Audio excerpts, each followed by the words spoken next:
Merits and demerits of government company. इस video में मैं आपको बताऊंगा ये क्वेश्चन कैसे लिखना है, कितने मार्क्स का आएगा, और फिर इसको मैं डिटेल्ड एक्सप्लेनेशन दूंगा विद वेरियस एग्जांपल्स, ताकि आपको पूरे तरीके से समझ में आए। ये वीडियो शुरू करने से पहले इस वीडियो के डिस्क्रिप्शन में जो लिंक दिया है उसको आप क्लिक करोगे तो आपको chapter by chapter, question by question सारे वीडियोस मिल जाएंगे। तो सबसे पहले शुरू करते हैं। ये कितने मार्क्स का क्वेश्चन होगा? ये पूरा 10 मार्क्स का आएगा, क्योंकि मेरिट्स और साथ में डीमेरिट्स आपको अलग से लिखना है। अब लिखना कैसे एग्जाम में वो भी बता दूं। आपको क्या करना है, सबसे पहले गवर्नमेंट कंपनी क्या है वो ए में बताना है और फिर बी एग्जाम्पल में बताना है। इसके पिछले वाले वीडियो में मैंने ऑलरेडी गवर्नमेंट कंपनी क्या है और उसके फीचर्स एक्सप्लेन किया है। लिंक में क्लिक करोगे तो आप वहां पे उस चैप्टर में पहुंच जाना, तो आपको मिल जाएगा वो वीडियो। लेकिन फिर भी आपकी क्लैरिटी के लिए बता दूं कि कोई भी कंपनी में यदि गवर्नमेंट 51% से ज्यादा शेयर्स ओन करता है, मालिक है, तो उस कंपनी को गवर्नमेंट कंपनी बोलेंगे। फॉर एग्जाम्पल HAL, इन लोगों ने दिया नहीं फिर भी मैं लिख दूं HAL, Hindustan aeronautics limited, Nashik के नजदीक ओझर में जो स्थित कंपनी है। उस कंपनी में गवर्नमेंट 87% के आसपास मालिक है। तो HAL जो लिमिटेड है वो गवर्नमेंट कंपनी है, लेकिन वो पब्लिक लिमिटेड कंपनी भी है, गवर्नमेंट कंपनी है, लेकिन उसके शेयर्स शेयर बाजार में बिकते हैं। ठीक है ना? सो HAL आपका एग्जांपल है। आप इसमें से भी एग्जांपल लिख सकते हैं BHEL, हिंदुस्तान मशीन टूल, ये मत लिखना है बंद हो गया कंपनी। सो आपका ए होगा मीनिंग, बी होगा एग्जांपल, और आपका सी होगा मेरिट। इस प्रकार से आप एग्जाम में लिखोगे। नाउ कमिंग टू मेरिट्स का पहला पॉइंट, इजी फॉर्मेशन। नाउ पहले तो स्टैट्यूटरी कंपनी, अगेन इसके पिछले वीडियोस में जो मैंने बताया हुआ है, स्टैट्यूटरी कंपनी भाई पार्लियामेंट के थ्रू शुरू होता है।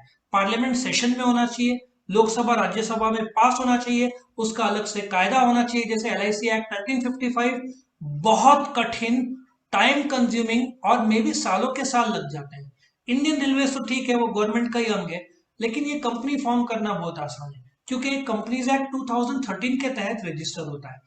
आपको मेमोरेंडम और आर्टिकल्स लेके जाके रजिस्ट्रार के पास देना होता है, जिसके तहत आप रजिस्टर कर लोगे। So compare to statutory corporation जो कि LIC, या डिपार्टमेंटल अंडरटेकिंग जो कि इंडियन रेलवेज है, इसको शुरू करना काफी आसान है।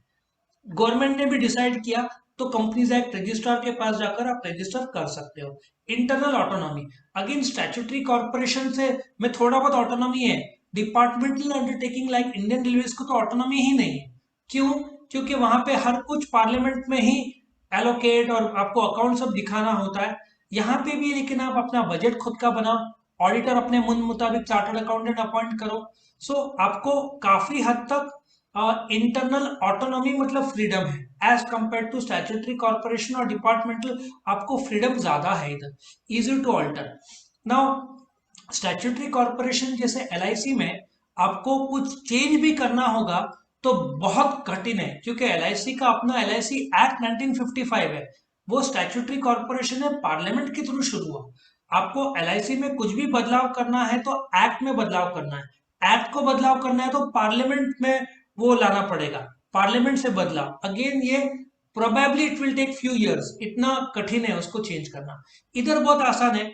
आपको मेमोरेंडम आर्टिकल्स में बदलाव करना है तो मीटिंग बुला के रेजोल्यूशन पास करके रजिस्ट्रार के पास सबमिट करके ऑल्टर हो सकता है। पार्लियामेंट के परमिशन की कोई जरूरत नहीं है। जबकि डिपार्टमेंटल अंडरटेकिंग और स्टैट्यूटरी कॉर्पोरेशन जो कि ICICI, LIC, SBI, इनके खुद के कायदे इतने डिफिकल्ट है कि उसको और अच्छा बदलना बहुत डिफिकल्ट है उनके, क्योंकि आपको पार्लियामेंट का अप्रूवल लेना पड़ता है, फिर एक्ट में बदलाव करना पड़ता है, इसके कमिटीज बनते हैं, रिसर्च होता है, बहुत लंबा और कठिन वो सिलसिला है। ये आसान है, डिसिप्लिन।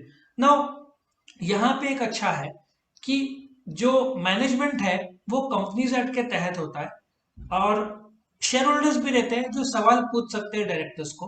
तो इसलिए मैनेजमेंट को जवाब देना पड़ता है। They have to be active, alert, discipline, क्योंकि इंडियन रेलवेज जैसा है उनको पार्लियामेंट में जवाब देना पड़ता है। पार्लियामेंट ने पूछा क्यों लॉस हो गया, तो दे विल रिप्लाई कोविड था और फिर पब्लिक सेवा के लिए हमने सस्ते में रखा। यहाँ पे तो ऐसा चलता नहीं है, प्राइवेट सेक्टर के भी इंप्लॉइज आ जाते हैं, भले ही गवर्नमेंट कंपनी है, बट शेयर होल्डर्स पूछेंगे तो दाम बढ़ाओ, तुम दाम क्यों नहीं बढ़ा रहे? वो लोग बोलेंगे पब्लिक हित में, तो यहाँ पे इनको बोला जाएगा कि भाई आप गवर्नमेंट कंपनी हो लेकिन उसके पहले आप प्राइवेट या पब्लिक लिमिटेड हो जिसका ऑब्जेक्टिव प्रॉफिट होता है और आपको सेवा ही करना था, तो आप सेक्शन 8 के तहत लाइसेंस कंपनी खोल दिए होते जिसका ऑब्जेक्टिव सेवा है, तो आप प्रोफेशनली रन करो, आपका ऑब्जेक्टिव प्रॉफिट रखो, है ना। प्रोफेशनल मैनेजमेंट, मैक्सिमम डायरेक्टर्स तो गवर्नमेंट अपॉइंट करता है, प्राइवेट इन्वेस्टर भी पार्टिसिपेट करते हैं, लेकिन गवर्नमेंट जो एक्सपीरियंस लोग हैं उनको चुन के अपॉइंट करता है। मानते हैं कि जैसे आईएम्स के लोग नहीं आना चाहेंगे क्योंकि प्रॉब्लम यही है कि यहाँ पे पगार एक हद तक ही लिमिटेड रहेगा। प्राइवेट सेक्टर जो कि गवर्नमेंट कंपनी ना हो वहां पे पगार अच्छा भी रहेगा, ज्यादा फ्रीडम भी रहेगा। यहाँ पे मानते गवर्नमेंट अपॉइंट करता है लेकिन दखलंदाजी का पूरा चांस रहेगा जो कि डीमेरिट्स में आएगा, कहीं ना कहीं लिखा नहीं है लेकिन आप बोल सकते हो इंटरफेरेंस ऑफ द गवर्नमेंट होने का चांस रहता है क्योंकि 51% शेयर गवर्नमेंट का है। तो पब्लिक अकाउंटेबिलिटी, हाँ इनका एडवांटेज ये है कि इनका एनुअल रिपोर्ट पार्लियामेंट में प्रेजेंट होता है, इनको भी जवाब देना पड़ता है, इनफैक्ट इनको दो जगह जवाब देना पड़ेगा, एक तो पार्लियामेंट में और एक पब्लिक को भी, जो इनका एनुअल जनरल मीटिंग होता है वहां पे पब्लिक को जवाब देना पड़ेगा कि भाई क्यों प्रॉफिट या क्यों लॉस में, और क्यों ऐसा हो रहा है, प्रॉफिट में क्यों तो और कैसे बढ़ सकता है, लॉस में है तो क्यों। मैनेजमेंट प्रोफेशनल तो मैंने ऑलरेडी बता दिया कि गवर्नमेंट अच्छे अच्छे बोर्ड ऑफ डायरेक्टर्स, अच्छे अच्छे क्वालिफाइड लोग को अपॉइंट करता है। लेकिन डीमेरिट से तो भाई डिमेरिट्स भी होंगे, सिक्के के दो पहलू होते हैं। हम दूसरे पहलू देखते हैं, ऑटोनॉमी ओनली इन नेम। आप कुछ भी कर लो, एचएएल ले लो, हिंदुस्तान एरोनॉटिक्स लिमिटेड, आज एचएएल मानते हैं कि उसमें गवर्नमेंट कंपनी है, बहुत हद तक ऑटोनॉमी है, लेकिन आज एचएएल को ड्रोन भी बनाना हो तो इतना आसान नहीं होगा। क्यों? क्योंकि नाम है लेकिन हर चीज में गवर्नमेंट का, पॉलिटिशियंस का, गवर्नमेंट ऑफिशियल्स का डायरेक्टली इनडायरेक्टली इन्वॉल्वमेंट और interference day to day working में होना ही है, क्योंकि यहाँ पे गवर्नमेंट कंपनी है, board of directors government appoint करते हैं। तो आप कुछ भी कर लो, आपको फैसले वो लेने पड़ेंगे जो गवर्नमेंट चाहता है या प्रेजेंट गवर्नमेंट चाहता है।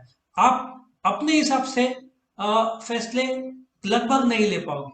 बाय चांस किसी डायरेक्टर ने ले लिया और गवर्नमेंट को पसंद नहीं आया तो हो सकता है गवर्नमेंट उसको हटा भी दे, ऐसे पॉसिबिलिटीज हो सकता है। इसलिए डायरेक्टर्स गवर्नमेंट को खुश रखने के लिए गवर्नमेंट के हिसाब से फैसले लेंगे जो हो सकता है कंपनी के फायदे में ना हो।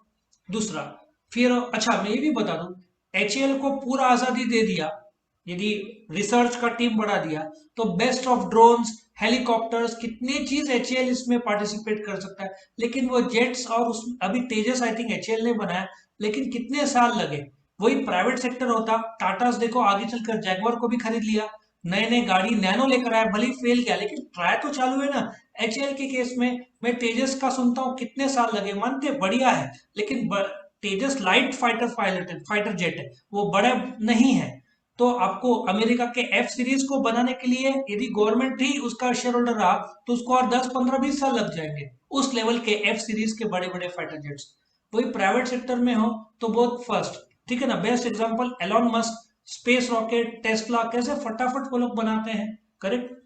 दूसरा फियर ऑफ एक्सपोजर, नाउ अभी ये इनका जो एनुअल रिपोर्ट है वो गवर्नमेंट के पास जाता है, मतलब पार्लियामेंट में जाता है, पूरा working of the government expose हो जाता है प्रेस में। बोल रहा हूँ ना, मैं कई बार सुनता हूँ एचएएल में ओवर स्टाफ है, उतना स्टाफ होना भी नहीं चाहिए लेकिन पगार दिया जाता है, तो बोलते हैं ना लोग चल रहे हैं जॉब और लोग छोड़ेंगे नहीं क्योंकि गवर्नमेंट कंपनी है, तो आपका भले ही एचएएल लॉस में भी हो तो गवर्नमेंट भरपाई करके देगा। सो प्रॉब्लम यही है कि management of the government demoralize हो सकता है, पार्लियामेंट ने मना कर दिया, या दखलंदाजी में कोई डायरेक्टर एक्टिव डायरेक्टर है लेकिन उसको गवर्नमेंट के मुताबिक, गवर्नमेंट के हित में फैसला लेना पड़ा जो उसके मन में नहीं है, लेकिन टिकने के लिए नहीं तो जॉब चला जाएगा, तो वो एक्सपोजर, मतलब वो नाराज हो सकता है लेकिन काम करने के लिए वो मान लेगा, इसका मतलब कंपनी के हित में हो सकता है फैसला ना हो। Third, lack of expertise. अभी गवर्नमेंट डिपार्टमेंट्स गवर्नमेंट डायरेक्टर्स को अपॉइंट करता है, जरूरी नहीं कि वो एकदम एक्सपर्ट हो। अभी एयर इंडिया का एग्जांपल ले लो, जैसे ही टाटा मोटर्स ने, टाटा ग्रुप ने एरो इंडिया को खरीदा, सबसे पहले जो मैनेजिंग डायरेक्टर टॉप का आदमी उन्होंने फॉरेन का अपॉइंट किया जो कि उस फील्ड में एक्सपर्ट था। एयर इंडिया का जो मैनेजिंग डायरेक्टर है वो गवर्नमेंट अपॉइंट करता है, उसका एक्सपर्टीज लेवल क्या है। एयर इंडिया इतने सालों से लगातार लॉस में जा रहा था, किंगफिशर एयरलाइंस और आपका जेट एयरवेज दोनों बंद हो गए कंपनी, लेकिन एयर इंडिया बचा रहा क्योंकि गवर्नमेंट फंड पंप करते गया और लोगों को पगार मिलते गए। कोई भी एम्प्लॉय या किसी ने ऐसा भी सोचा नहीं हम पगार आधा लेंगे ताकि प्लेन प्रॉफिट में आ जाए, उनको पता था गवर्नमेंट फंड करके बचा लेगा। तो ये प्रॉब्लम होता है एक्सपर्टीज की कमी चलाने में, मैनेजमेंट के लिए। अभी टाटा ग्रुप ने एयर इंडिया को ले लिया तो सब प्रोफेशनल्स को हायर करेंगे, ऐसे पहचान से नहीं चलेगा। आपको एरोप्लेन लाइन में 5, 10, 15, 20, 25 साल का एक्सपीरियंस होगा तो अपॉइंट हो सकता है। गवर्नमेंट आदमी का नाम है चलो अपॉइंट कर दो, जबकि उसको एरोप्लेन का कुछ भी नहीं पता होगा, ऐसा हो सकता है। Lack of professional view, lack of professional view जैसे मैंने बताया, जब आप कंपनी चलाते हो आपको प्रोफेशनल रहना पड़ता है, बोर्ड ऑफ डायरेक्टर्स को जवाब देना पड़ता है, कंपनी के हित में फैसले लिए जाते हैं, और लॉस हुआ तो आपको शेयर होल्डर्स को जवाब देना पड़ता है। इधर क्या फर्क पड़ना है, ज्यादा से ज्यादा पार्लियामेंट में जाएगा, पार्लियामेंट जवाब मांगेगा, लेकिन आप बोलोगे कि गवर्नमेंट कंपनी है तो हमने प्राइस कम रखा। किसने बोला प्राइस कम रखने, आप प्राइस ज्यादा रखो, आप क्वालिटी दो, लोग खरीदेंगे। आज इंडियन रेलवेज का क्या हो गया, फ्लेक्सी प्राइसिंग हो गया है। फ्लेक्सी प्राइसिंग मतलब ऐसा कि आप टिकट बुक कर रहे हो कुछ ट्रेन में, आप राजधानी का ट्रेन है, अभी दाम 3,000 है, हो सकता है 2 दिन बाद या मई में वही दाम 3,500 हो जाए। इतने सालों से ये फ्लेक्सी प्राइसिंग पिछले साल आया है, तो जब से ट्रेन इंडिया में भारत में रन कर रहे हैं फ्लेक्सी प्राइसिंग मैंने कभी सुना ही नहीं था। मतलब कि सपोजिटली एक टिकट है और 100 लोग हैं, दाम 3,000 ही रहेगा। वही एरोप्लेन होते तो 8,000, 10,000 में हो गया होता। आप बॉम्बे टू दिल्ली, दिल्ली नहीं गोवा रखते भाई, आपको गोवा अच्छा लगेगा सुनने को, बॉम्बे टू गोवा फ्लाइट्स का होगा करीबन 3,000, 4,000। लेकिन ठीक है, सेम फ्लाइट यदि आप कल के लिए बुक कराते हो आपको 8,000, 10,000 देना पड़ेगा। फ्लेक्सी प्राइसिंग है वहां पे, हर चीज में फ्लेक्सी प्राइसिंग है, रिजिड प्राइसिंग नहीं है। इतने सालों से of course Indian railway government company नहीं है, वो डिपार्टमेंटल का एक हिस्सा है, लेकिन वहां पे अभी वो लोगों ने थोड़ा प्राइवेट की तरफ, कंपटीशन की तरफ फ्लेक्सी प्राइसिंग लिया, अब जाकर इंडियन रेलवे स्ट्रॉन्ग प्रॉफिट में आना शुरू कर देगा। तो ये था merits and demerits of government company. इसको जैसे मैंने बताया वैसे एग्जाम में लिखना तो आपको अच्छे मार्क्स मिलेंगे। ये वीडियो पसंद आया तो लाइक करना, फ्रेंड्स के साथ शेयर करना, चैनल को जरूर सब्सक्राइब करना। और भी वीडियोस देखने हैं तो इस वीडियो के डिस्क्रिप्शन में जो लिंक दिया है उसको आप क्लिक करोगे तो chapter by chapter, question by question आपको सारे वीडियोस मिल जाएंगे। Thank you for watching.